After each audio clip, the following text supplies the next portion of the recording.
আচ্ছা, আমরা আজকে আমাদের পেশেন্টের দেখব যে ওয়াটার হ্যামার পালস আর কোলাপসিং পালস। এটা দেখার আগে আমাদের পেশেন্টকে জিজ্ঞেস করে নিতে হবে যে আপনার ডান কাঁধে কি কোনো ব্যথা আছে কিনা। যদি পেশেন্ট বলে যে আমার ডান কাঁধে ব্যথা আছে, তাহলে আমরা বাম কাঁধে করব। যদি বলে যে আমার বাম কাঁধেও আছে, তাহলে আমরা কোলাপসিং বা ওয়াটার হ্যামার পালস এক্সামিনেশন করব না। বুঝতে পেরেছিস? এখন হইতেছে কোলাপসিং বা ওয়াটার হ্যামার পালস আমরা পাই কোথায়? এটা পাই আমরা সাধারণত অ্যাওর্টিক রিগার্জিটেশনে।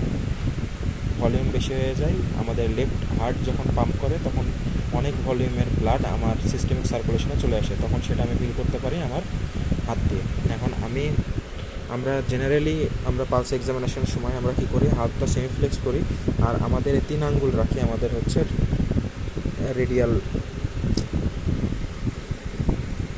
রেডিয়াল বোনের উপরে। এখন একটা দিয়ে আমরা হচ্ছে এখানে একটা দিয়ে ফিক্স করি, মিডিল দিয়ে আমরা ফিল করি, আর এটা দিয়ে কোলাটারাল সার্কুলেশন বন্ধ করি।